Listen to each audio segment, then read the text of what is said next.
आज बात करते हैं डीआरडीओ के नए इलेक्ट्रिक हैवीवेट टॉर्पीडो अपग्रेड के बारे में, जो 800 मीटर तक गहरा पानी में काम करता है और स्टेल्थ सबमरीन्स को चेस करने के लिए डिजाइन हुआ है। सीधा फायदा ये है कि अगर दुश्मन की सबमरीन ज्यादा गहराई में छुपती है तो ये टॉर्पीडो उस तक पहुंचकर एंगेज कर सकता है, क्योंकि डेप्थ, रेंज और एंड्योरेंस तीनों में सुधार हुआ है। सोचिए, पहले आपके पास 6th फ्लोर तक जाने वाली लिफ्ट थी, अब 8 फ्लोर तक जाने वाली लिफ्ट मिल गई। मतलब ज्यादा गहराई तक पहुंचना पॉसिबल, इसलिए छुपे टारगेट्स को निकालना आसान हो जाता है। रीजन में पहले टॉर्पीडोज 500 से 600 मीटर डेप्थ तक ऑपरेट करती थी, अब ये नया वेरिएंट 800 मीटर तक जा सकता है। डीप पानी में ये एक बड़ा प्रैक्टिकल अपग्रेड है। इसी बैकड्रॉप में चाइना ने पिछले सालों में अपनी सबमरीन फ्लीट को काफी बढ़ा लिया है, इसलिए उसकी प्रेजेंस और पेट्रोल कैपेसिटी बहुत बड़े एरियाज में फैल गई है। इंडिया के पास सबमरीन्स की गिनती कम है, लेकिन ये नया टॉर्पीडो नंबर्स गैप को स्मार्ट तरीके से बैलेंस करता है। हमारी रीच बढ़ती है, चेस टाइम इम्प्रूव होता है।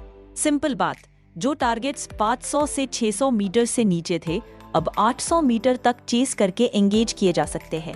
साथ ही एक्सटेंडेड रेंज और बेटर एंड्योरेंस से साउथ चाइना सी और इंडियन ओशन रीजन जैसे दूर के जोन्स में भी लंबी दौड़ पॉसिबल हो जाती है, तो कवरेज और डिटरेंस दोनों स्ट्रॉन्ग लगते हैं। इसका एक बड़ा प्लस पॉइंट ये है कि ये इलेक्ट्रिक प्रोपल्शन यूज करता है, जो आवाज बहुत कम करता है। कम शोर का मतलब सबमरीन को बिना जल्दी डिटेक्ट हुए चेस करना और प्रिसाइज गाइडेंस से टारगेट लॉक ज्यादा रिलायबल रहना। लो अकूस्टिक सिग्नेचर वाली ये कैपेबिलिटी स्टेल्थी चाइनीज सबमरीन्स जैसे हार्ड टारगेट्स को ट्रैक करने में मदद करती है। अपग्रेड्स में सबसे नोटिसेबल चीज है नए बैटरी मॉड्यूल्स, जो हायर पावर डेंसिटी देकर एंड्योरेंस बढ़ा देते हैं और लॉन्ग डिस्टेंस परस्यूट पॉसिबल बनाते हैं। ब्लू वाटर मिशंस के लिए परफेक्ट। हाइड्रोडायनामिक शेपिंग को स्मूथ किया गया है ताकि पानी में ड्रैग कम हो, जिससे स्पीड और एफिशिएंसी दोनों बेटर होती है और डीप पानी में परफॉर्मेंस स्टेबल रहता है।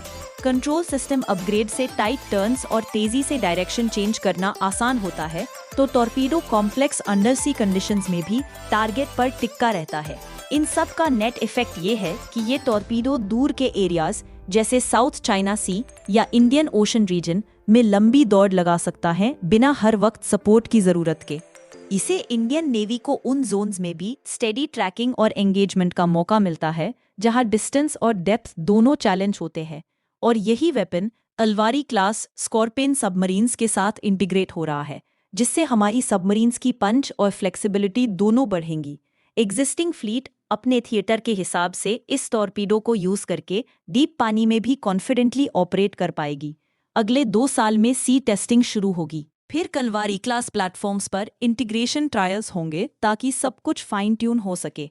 इंडक्शन के बाद इंडिया के पास एक इंडिजिनस टूल होगा जो डीप पानी में छुपी सबमरीन्स को सस्टेन करके चेस और एंगेज करने में मदद करेगा।